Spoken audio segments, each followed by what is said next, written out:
Right, first of all, lovely speaking to you earlier. Second of all, I also have a litter picker, which as you've been using it, I thought we'd go with that. So I think the first one you said you'd been doing is using that to take your arm out to the side. Now when I watched you do that, great, but then you got to a certain point and you were very good at rotating your trunk around like that. So absolutely fine for you to carry on with that one. I just wanted you to make sure, be a little bit aware of what's going on in this right shoulder, and that can we get that range a little bit better like that. Okay, so I want you to, you are only 9 weeks post-fracture, so I want you to go into a little bit of discomfort, it's fine, but don't put yourself in agony. And it's as much about getting the freedom of that movement back. So that's that one to work on. Next one, holding on to both like that and coming upwards like that into what we call flexion. So the left one is doing a lot of the work, the right one is coming along for the ride.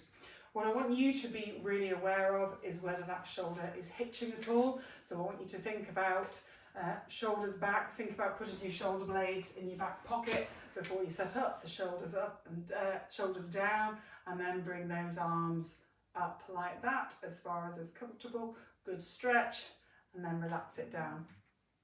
Also in this position, elbow tucked in, you can work on your external rotation, which is this turning out one. So you think about keeping that elbow tucked in and you push round to the side like that. Again, be aware you don't just turn your trunk, okay? You're trying to get that movement. And then also using this, we can work a little bit on your hand behind your back, and we very conveniently have a handle, so you can grip onto that, okay? And with the left one, pulling up like that. Again, don't put yourself in agony. The fact you're only 9 weeks post-fracture and you can just about do your bra is brilliant, but you can work to get that a little bit better that way as well. Certainly with this up over the head one, that's quite a nice one to do in bed, certainly first thing in the morning to get you up and going. We also talked about starting to put a little bit of weight through your arm, your shoulder. A couple of ways we can do this. First of all, using the wall. So you can do wall walks. So that's literally you walking up the wall like that, as far as feels comfortable, having a little stretch. You can then lean into that stretch, okay? Or as we talked about on the call, just bend your knees a little bit again. So we're increasing that angle there, but rather than taking our arm up, if you like, we're bringing our trunk or our body away. Also, starting to put a little bit of load through it, you can start to do wall press-ups. So that's just arms nice and wide. Think about engaging your tummy and just drop down and push away, okay? When that starts to feel quite straightforward, you can progress that and do it on the back of a chair, or in your case, you've got your piano, which will probably be perfect height to begin with. So again, just a little bit of load through and push off, and your progression from that is to do it a little bit lower onto your stool or the seat of the armchair, and again coming down and pushing off. With regards to that, be very much governed by how that shoulder is feeling. Again, bit of discomfort, fine, don't put yourself in agony. I'm going to post this out to you. So this is your Thera-Band. It's like large elastic band. It's quite nice for doing some strengthening work. One of the reasons I like it though, it normally comes in big bright colours. You leave it out on the coffee table and it reminds you that you need to do your exercises.